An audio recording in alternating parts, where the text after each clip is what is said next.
Good morning. I'm Vimala, and today is Tuesday, December 28th.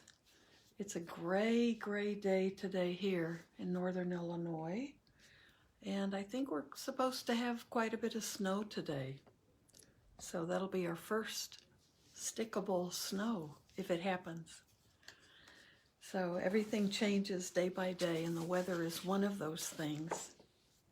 So today, I'd like to read again from Wisdom is Bliss, Robert Thurman's book, Wisdom is Bliss, 4 Friendly Fun Facts That Can Change Your Life.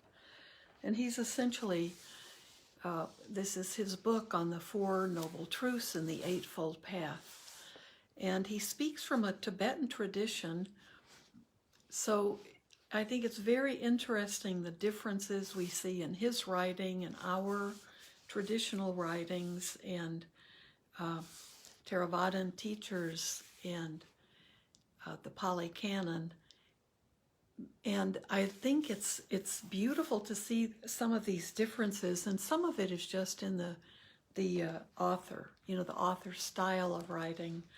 But these are very inspiring to me. So chapter 7 is on realistic creative effort. And instead of saying right effort, he uses realistic as his word to describe what we think of as right or appropriate or harmonious. These are some of the words that other teachers in our tradition, Theravadan tradition, use. But I love his use of the word realistic, because the Buddha was always teaching us to work with our mind, to see things clearly and realistically, to see the reality of nature and to live with that rhythm in our lives. So I've read some parts from this chapter on realistic creative effort, but I'd like to read the beginning of the chapter so there's a little bit more foundation. Well, hi, Sandy Engelman used to be here with us when I was in Wisconsin and teaching in Wisconsin, and now she's in Colorado. It's really good to see you, Sandy. So realistic creative effort is chapter 7. I would like to read just the first section in here. The first 2 branches of the Eightfold Path, realistic worldview and realistic life purpose motivation, constitute the super education in wisdom. So super education is his term. And I think it's more, we may say supramundane or more the spiritual path. The next 3, realistic speech, realistic evolutionary action, and realistic livelihood, constitute the super education in ethics. It's our ethical behavior. The last 2, realistic remembering / mindfulness and realistic samadhi concentration, constitute the super education in mind or meditation. The present 6th branch, so this is the part of those, this is actually, we always include in the section of mindfulness and samadhi. The 6th branch, realistic creative effort, is the engine of all 3 higher educations, the engine of mindfulness and samadhi, which is concentration, though it can also be considered part of the super education of mind. Remember the 6 transcendent virtues. Realistic creative effort here in the Eightfold Path corresponds to transcendent creativity in that bodhisattva set. So right effort is when he talks about the 6 transcendent virtues, those are the 6 of the bodhisattva virtues. And we have, it's included in our 10 bodhisattva vows that people can take, or lifetime vows. Realistic creative effort here in the Eightfold Path corresponds to transcendent creativity in that bodhisattva set. In both systems, it is the opposite of despair, depression, lethargy, laziness, or hopelessness. And I think that's a wonderful definition of right effort. So right effort is that energy. It's vidya is also another word for effort, and vidya we always think of as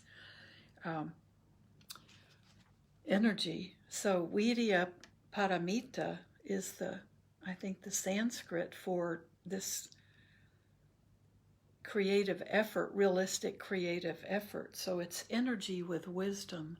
It's the will that we put behind, that our energy is, we're pushing that energy with this kind of wise effort. And he's defining it as the opposite of despair, depression, lethargy, laziness, or hopelessness. Some of these may be qualities many of us have felt during the pandemic, so they might sound more familiar than they have at other points in your life. Sometimes this is translated as effort. The reason I translate both terms with creativity is that all words for effort, vigor, courage, diligence, enterprise, enthusiasm, and etc., these are all definitions that come up when we look at effort, can be used as drivers of negative actions as well as positive ones. You could also be a creative bad guy, killer, or robber, but we usually esteem creativity as creating something good, something beautiful. So our efforts should be expressions of creativity. Creativity is also naturally associated with art and artfulness, making a better world by educating and improving the self as a help to others. All of these move us in a positive direction. This is the sixth branch of the Eightfold Path. To review, you might have a breakthrough and be inspired that Buddha is as Buddha does. You realize that creating positive, peaceful, harmonious relations with others in the world is the powerful wave of the supreme good, that ethical actions are super pleasant, and that you evolve up through joy and benefit yourself supremely when benefiting others.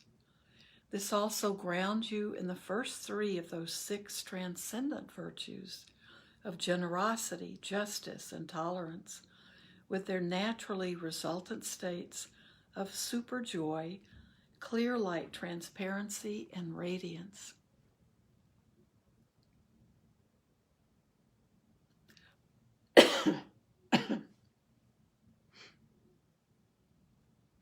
That's a beautiful paragraph.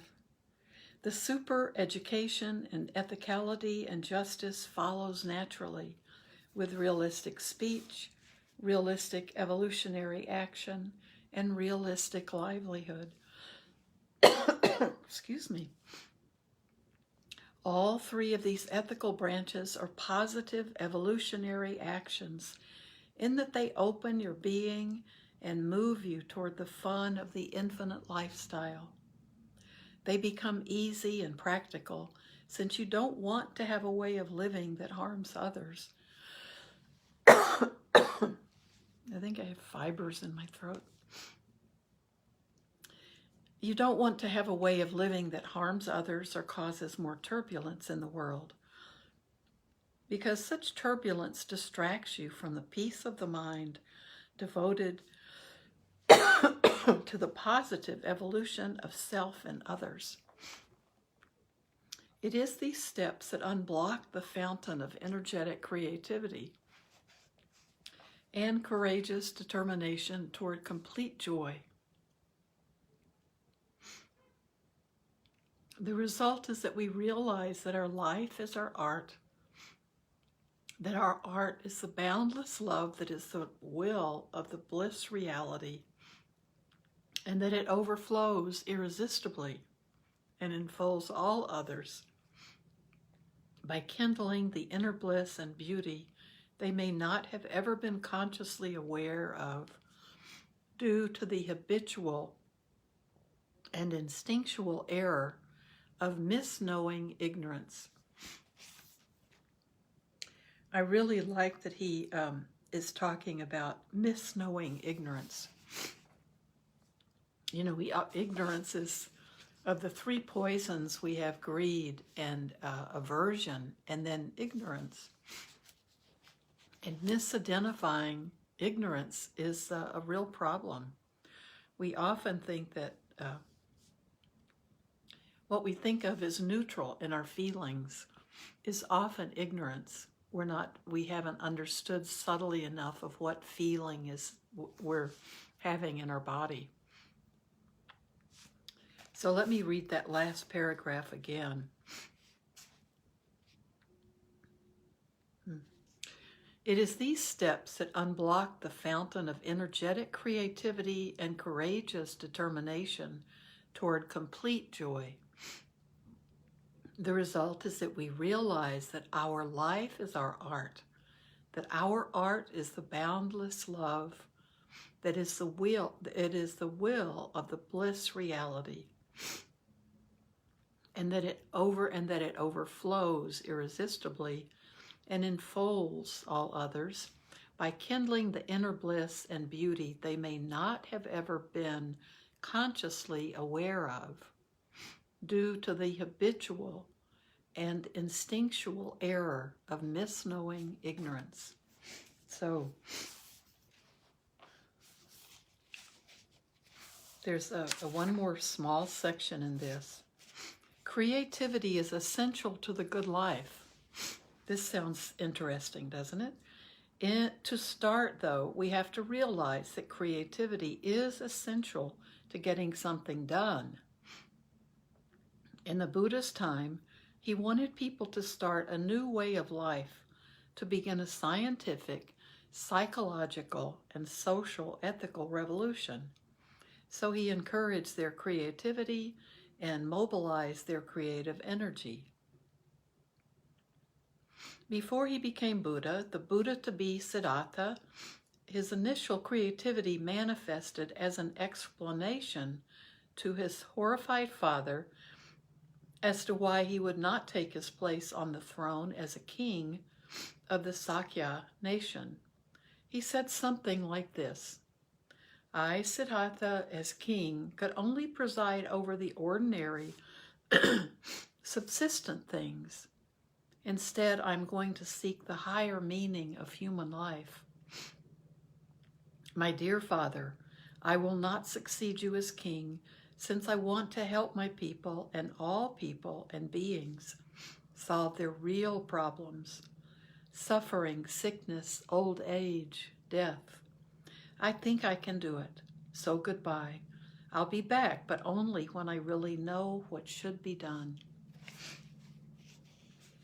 What inspired logic, he essentially said, sure, I could help a few people if I took on the role of king, but think of all the people I could help if I overcame the suffering of all beings. If you follow Siddhartha's inspiration here, you will naturally reorder your priorities and make a radical leap out of conventional life, even sometimes entering, as he did, the mendicant way of life. In modern terms, this may look like adopting an educationalist lifestyle. Do nothing but find out what it's all about, and you can easily catch a glimpse of the possibility of a higher reality. You will find people who inspire you. Maybe you'll meet a Buddha or someone with traces of such enlightenment along the way. As you feel freer, you'll develop sympathy for those bound to the wheel of blind duty, and you'll want to get somewhere and be someone who can eventually bring them along too, becoming a bodhisattva in training. As mentioned early on in this book, a bodhisattva is an open or awake-hearted being who strives to benefit all of those around them over the course of multiple lifetimes until everyone is liberated. You might even be inspired to take the bodhisattva vow, to turn your heart inside out and live to benefit all life. That's a beautiful description, isn't it, of taking the bodhisattva vow. Turn your heart inside out and live to benefit all. The only prerequisite for being able to do so, of course, is for you to develop a mindset that has the common sense reality that lifetimes are unlimited and that you have an infinite future ahead of you, and to realize that this future is inevitably related to other beings, forever interrelated with you. And this sense of boundless future must make sense, not just be a wild leap of faith. It involves working to drop out of the conventionally assumed reality of modern culture, that life ends in a dying into nothing.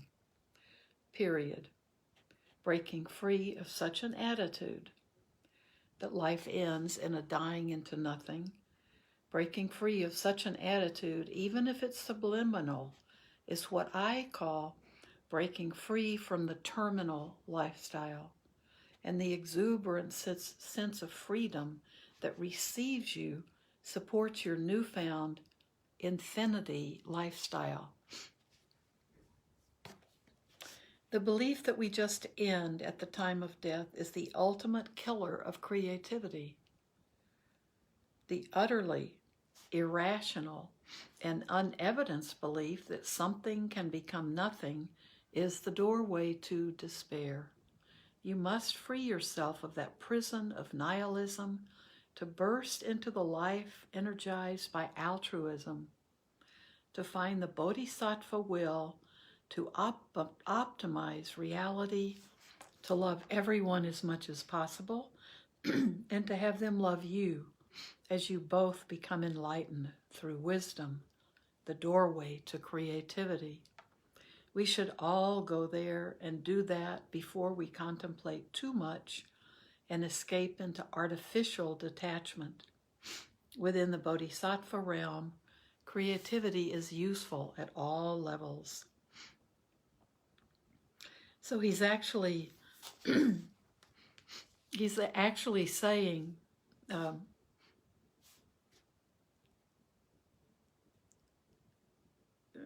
is that this love and creativity that we need. I want to read this last paragraph because he's actually saying that rather than become too detached, that this is the way that he thinks we should live to understand all of this. The belief that we just end at the time of death is the ultimate killer of creativity. The utterly irrational and unevidenced belief that something can become nothing is the doorway to despair. You must free yourself of that prison of nihilism to burst into the life energized by altruism, to find the bodhisattva will to optimize reality, to love everyone as much as possible, and to have them love you as you both become enlightened through wisdom, the doorway to creativity. We should all go there and do that before we contemplate too much and escape into artificial detachment. Within the bodhisattva realm, creativity is useful at all levels. So I think that's an interesting point. The goal would not be in this lifetime to be completely detached, but to experience this creative effort, these creative, each path of the Eightfold Path, he talks about the creativity of them.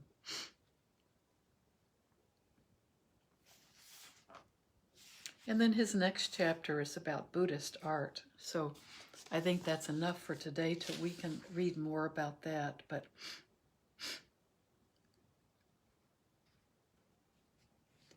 so it's really beautiful.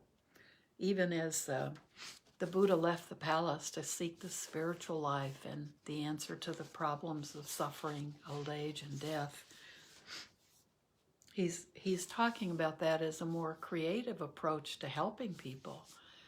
Being the king, you can protect people from wars and perhaps from shortages of food and shelter.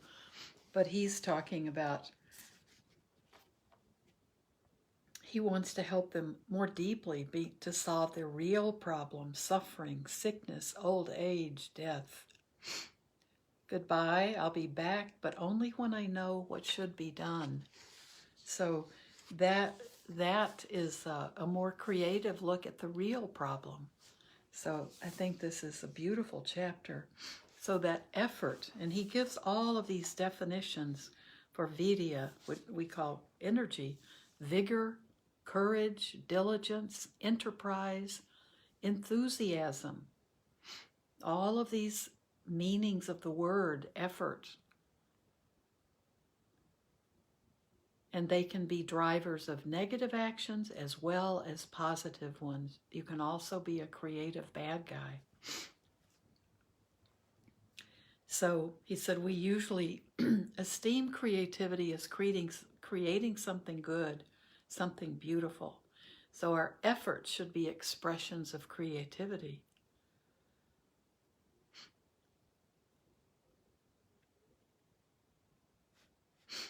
So I think this is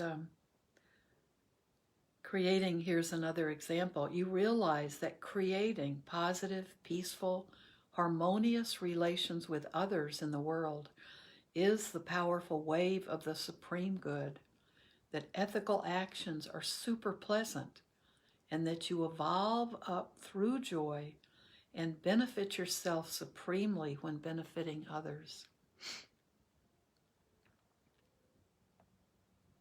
This also grounds you in the first three of those 6 transcendent virtues. And these are some of those bodhisattva qualities: generosity, justice, and tolerance, with their naturally resultant states of super joy, clear light, transparency, and radiance.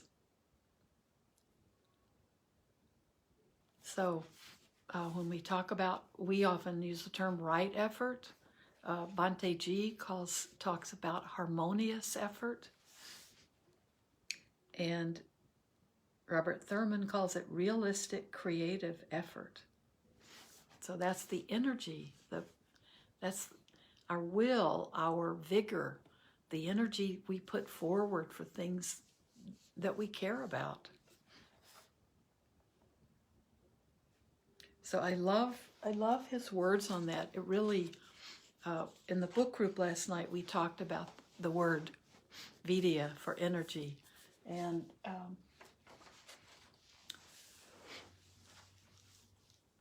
all the different definitions, and Robert Thurman is using them all. So when we talk about our energy, it's that thing that's the opposite of despair and depression and that feeling of languishing we can get and lethargy.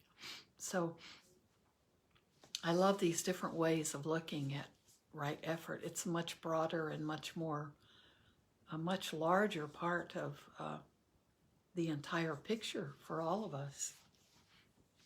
So that energy that we bring to the things that we care about, the things that we want to move forward. So why don't let's sit. We have about 10 minutes, and we can sit together.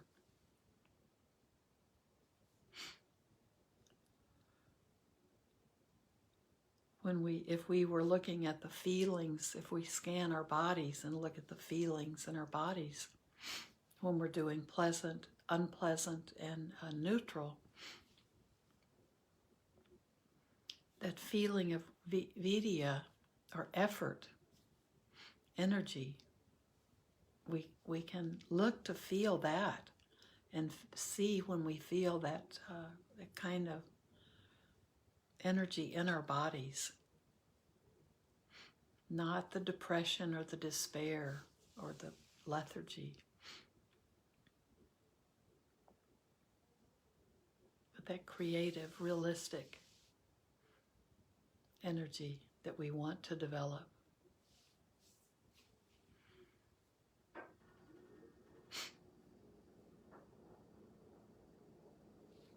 Just be with your breath.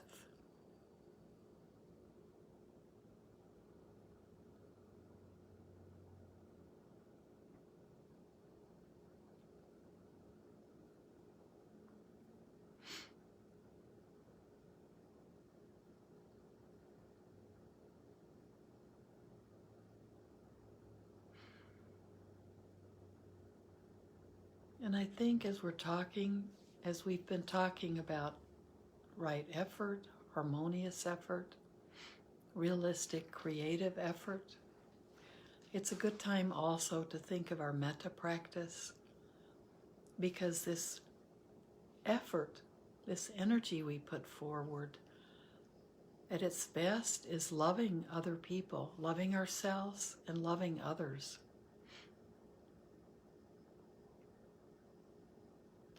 Loving others to the point of wanting to become a bodhisattva, to come back to help others.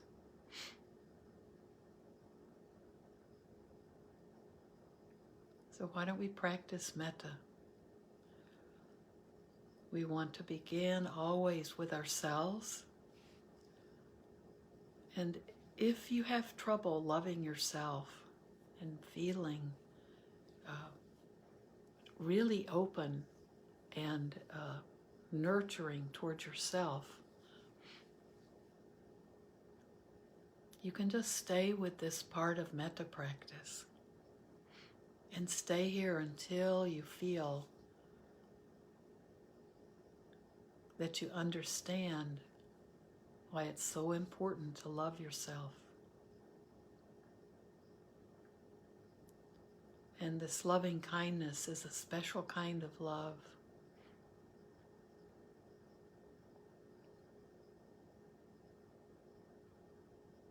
We are developing a deep friendship with ourselves, learning to trust, learning to protect,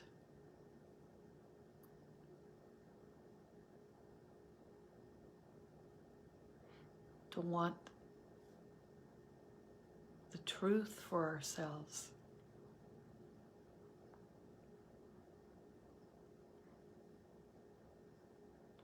And this ability to see the world clearly and to see the mind, see through a clear mind. So may I be well. May I feel safe.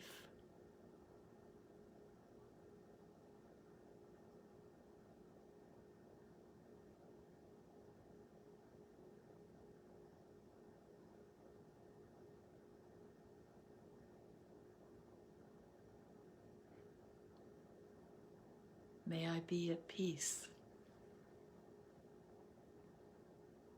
May I be content.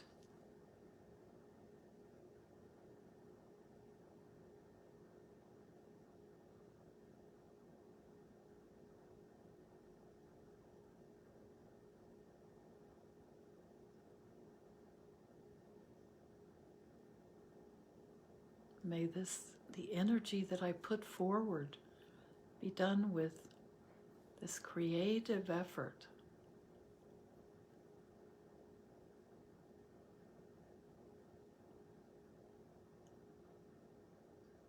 And understanding the beauty that this effort can be beautiful, creating beautiful ways to be,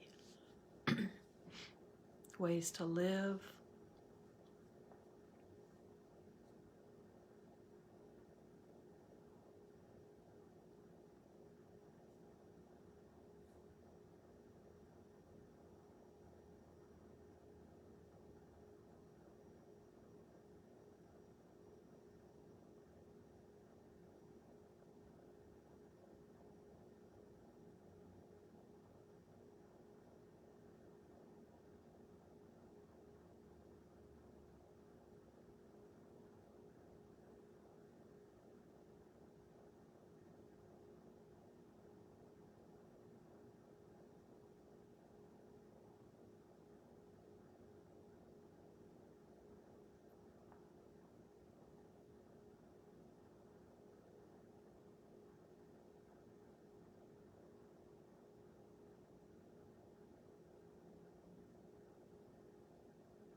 Just stay with yourself.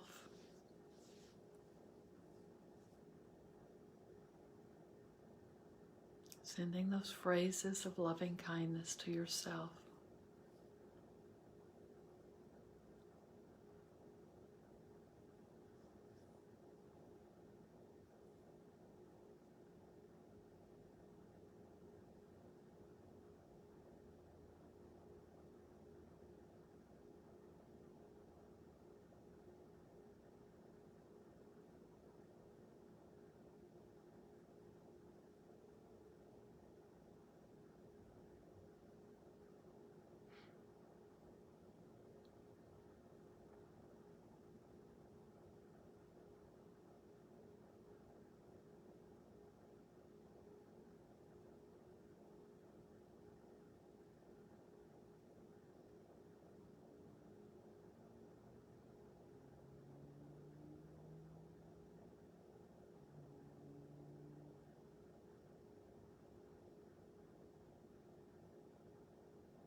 Really open to see how precious you are and what you have to offer.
Let your body be relaxed.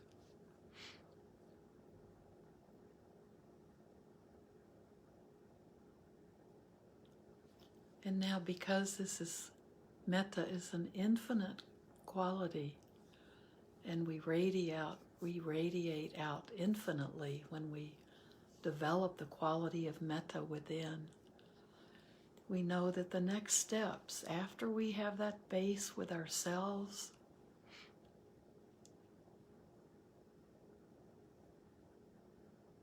where we have built that relationship with ourself and have a feeling of nurturing and compassion and loving kindness towards ourselves, then we can radiate it out, send that energy, make that effort towards the ones we love,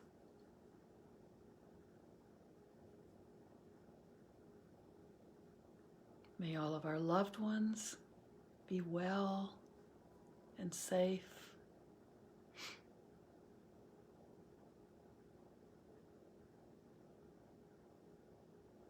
May they be at peace. May they be happy, truly happy.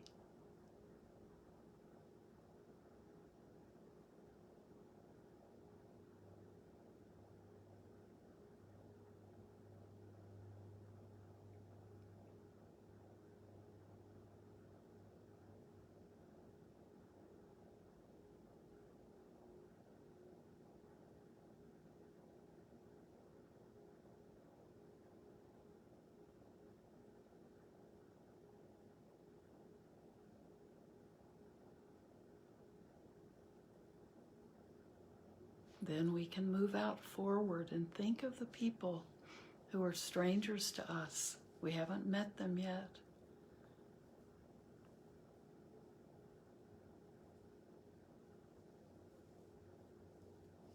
And these are strangers who may live next door to us.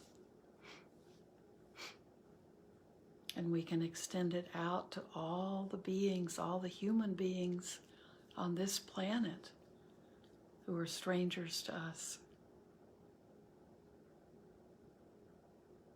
May all of the strangers in our lives, the people we haven't met yet, all these humans, may they all be well. May they all feel safe.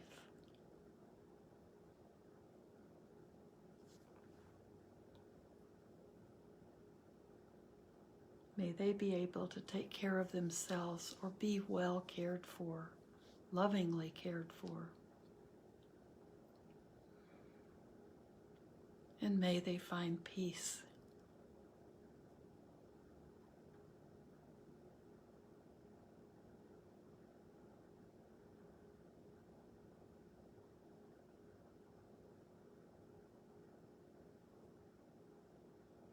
And then we can extend out these same thoughts of loving kindness and goodwill to all beings, human and non-human. These may include people who are we think of as enemies or difficult people, or these can be beings that we have no concept of. But it also includes all of the animals that we enjoy and live with and cherish. So we send this infinite quality. There's no bounds to it, so we think of it as infinite. We send it out into the universe. May all beings, human and non-human, beings being born and beings dying,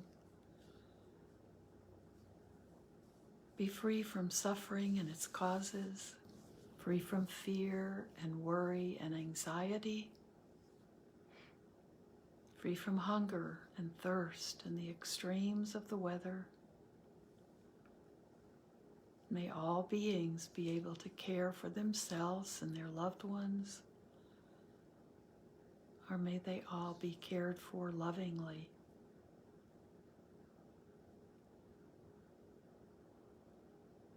And may all beings, including ourselves,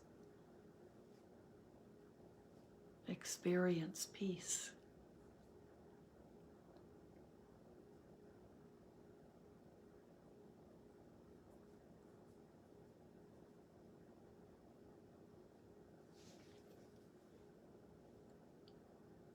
So if you can, keep sitting. It's the end of our time together.